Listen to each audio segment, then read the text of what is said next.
बता रहे हैं आपको ये लेखांकन कहाँ से शुरू हुआ। इसको कहते हैं अकाउंटिंग। सबसे पहली बात इसके अंदर ये आती है कि अकाउंटिंग शब्द कहाँ से आया, लेखांकन कहाँ से आया। लेखांकन का मतलब होता है लेखा पढ़ी करना। इसका मतलब होता है लिखा पढ़ी। इसका जन्म कहाँ से हुआ, शुरुआत कैसे हुई इसकी। देखिए, पहले मनुष्य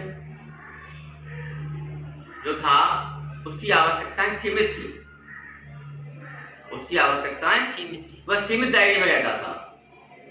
उसको टीवी का, कूलर का, फ्रिज का, मोबाइल का, इसका उसका जो आज भौतिक संसाधन है, इन चीज़ों की कोई आवश्यकता, केवल वो खान पान पर ध्यान देता था। खान पान में भी इतना विज्ञान नहीं था, केवल पेट भर लिया बस, इसके अलावा कुछ नहीं आता था। तो उस समय व्यवसाय शब्द तो था ही नहीं। आज की तारीख में व्यवसाय, व्यापार, ट्रेड और जो चल रहे हैं, पहले तो थे ही नहीं है, तो लेखांकन की बात ही नहीं थी। लेकिन जैसे जैसे मनुष्य ने विकास किया, जैसे जैसे विज्ञान ने आविष्कार किए, तो तरक्की हुई, तो मनुष्य की आवश्यकताएं बढ़ने लगी। जब आवश्यकताएं बढ़ने लगी तो वो आपस में एक दूसरे से लेन देन करने लगे। जब आवश्यकताएं बढ़ने लगी, आपस में एक दूसरे से लेन देन बढ़ने लगे, तो वो लेन देन छोटी सी दायरे में रहते थे, ज़्यादा लंबे नहीं जाते थे। वो ज़्यादा लंबे नहीं, 10 आदमी, 15 आदमी, 20 आदमी जिस स्थान पर हम रहते थे, उन लोगों से आपस में लेन देन करते रहते थे। लेकिन 10-15 आदमी तक तो चलो सीमित है कि हम उस बात को याद रखते थे कि हमने किससे क्या लिया है और किसको क्या दिया है।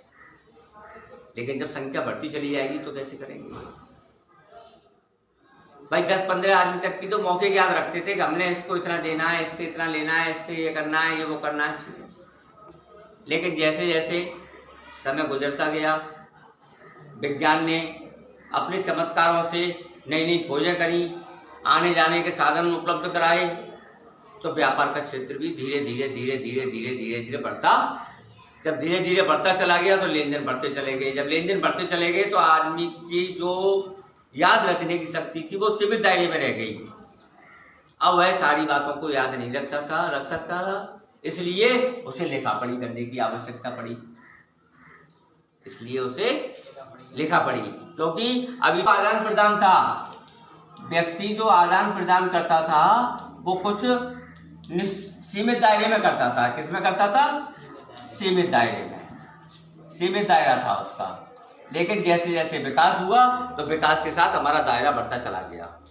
जब हमारा दायरा बढ़ता चला गया तो हम हर चीज को याद नहीं रख सकते हैं भाई। एक सीमा तक तो हम याद रखते हैं कि हमें फलाने से ये लेना है, फलाने को ये देना है, मोहन को ये देना है, मोहन से ये लेना है, ये चीज ध्यान रख सकते हैं। लेकिन तुमको को 50 आदमियों की सारी बातें हम याद रख सकें नहीं। एक एग्जाम्पल देता हूँ, आज की तारीख में हमें एक भी चीज याद नहीं है, अपने फोन का नंबर तक तो याद है नहीं है। अगर मैं किसी से पूछता हूँ भाई साहब आपके फोन का नंबर क्या है, भाई साहब मुझे ध्यान नहीं है, अभी बताता हूँ। वो अपना मोबाइल खोलता है और मोबाइल में से बताता है नोट करो मेरा ये नंबर है। इसका मतलब तो क्या हुआ, उसकी मेमोरी याद रखने की क्षमता कम हो गई है या भर चुकी है, तो इसलिए अपनी मेमोरी मोबाइल में डालती है। तो इसलिए हमें याद रखने के लिए कोई ना कोई चीज तो चाहिए। जैसे आज की तारीख में हमें मोबाइल, आज से हजारों साल पहले और सैकड़ों साल पहले तो मोबाइल था नहीं, तो हमें याद रखने के लिए कुछ चाहिए था। तो याद रखने के लिए हमने लेखांकन को अपनाया,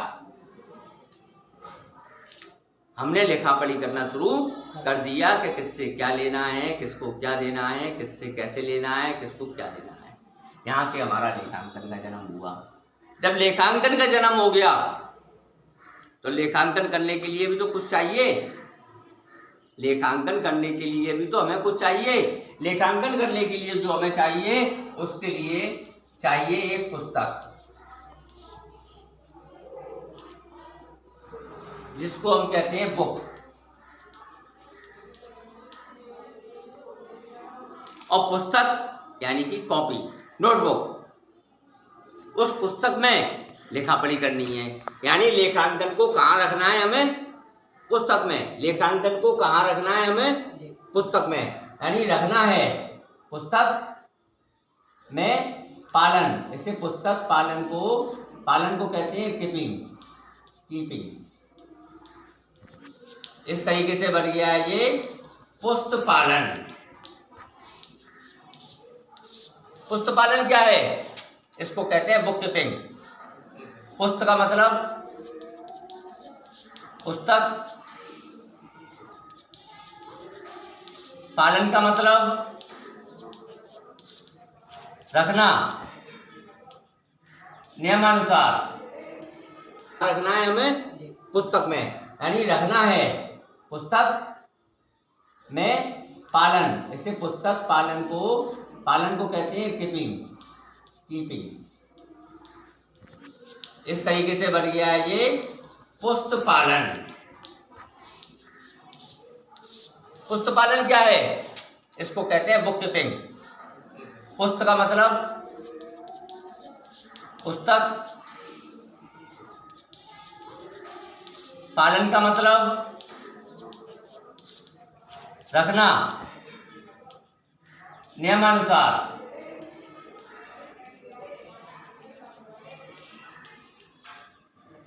किसी पुस्तक को नियमानुसार रखना, उसे कहते हैं पुस्तक पालन। पुस्तक पालन का मतलब होता है बुक कीपिंग। पुस्तक पालन का मतलब अन्य चीज से ना लगाए, किसी चीज को पालना। पालने का मतलब ये नहीं है कि पुस्तक पालन, पुस्तक रखना। पुस्तक रखने का मतलब नहीं है कि अलमारी में पुस्तकों को रख दिया हमने। पुस्तकों का मतलब है, पुस्तक रखने का मतलब है, पुस्तक पालन का मतलब है पुस्तकों में नियमानुसार, वैज्ञानिक पद्धति के अनुसार लिखा पढ़ी करना, उसे कहते हैं पुस्तक पालन। पुस्तक पालन की आवश्यकता कहाँ से शुरू हुई? जब हम किसी चीज को याद नहीं रख पा रहे थे, हमें उसे याद रखने के लिए किसी चीज की आवश्यकता पड़ी, तो याद रखने के लिए पहले हमें लेखांकन की आवश्यकता हुई। जब लेखांकन की आवश्यकता हुई तो हमें एक पुस्तक की आवश्यकता पड़ी। जब पुस्तक की आवश्यकता हुई तो हमने फिर नियम बनाए। कहावत में कहा गया था, आवश्यकता आविष्कार की जन्नी है। जब तक हमें कोई चीज का आवश्यकता नहीं होती है, हम उसके बारे में ध्यान ही नहीं देते हैं। जिस प्रकार से जिस व्यक्ति को जिस समय भूख लगती है तब उसे याद आती है कि मुझे रोटी चाहिए, प्यास लगती है तब उसे याद आती है मुझे पानी चाहिए, तो वो रोटी और पानी की खोज करता है। तो आवश्यकता ने आविष्कार को जन्म दिया। इसी प्रकार से जब लेखांकन की आवश्यकता पड़ी, जब व्यापार का क्षेत्र बढ़ गया तो लेखांकन की आवश्यकता पड़ी। पहले लेखांकन की आवश्यकता भी नहीं थी, पहले लेखांकन की आवश्यकता भी नहीं थी। तो केवल जब लेखांकन की आवश्यकता पड़ गई तो लिखने के लिए पुस्तक की आवश्यकता पड़ी। जब पुस्तक भी मिल गई तो उसको नियमों को रखने के लिए पुस्तक पालन हो गया। पुस्तक पालन कहते हैं पुस्तकों को रखना। पुस्तकों को रखने का मतलब होता है पुस्तकों में नियमानुसार लेन देनों का लेखा करना। पुस्तक पालन में नियमानुसार लेन देनों का लेखा करना, इसे कहते हैं पुस्तक पालन। पुस्तक पालन, पुस्तकों को रखना, अलग अलग, खरीदने के लिए अलग पुस्तक रखना, बेचने के लिए अलग अलग पुस्तक रखना, क्रय वापसी के लिए अलग रखना, विक्रय वापसी के लिए अलग रखना, लेनदारों के लिए अलग रखना, देनदारों के लिए अलग रखना, स्टॉक के लिए अलग रखना, फलानी चीज के, सब चीज के लिए अलग अलग पुस्तक रखना, नियमानुसार पुस्तक रखना, उसे हम कहते हैं पुस्तक पालन। ठीक, आगे हम आपको अगले नेक्स्ट टाइम बताएंगे।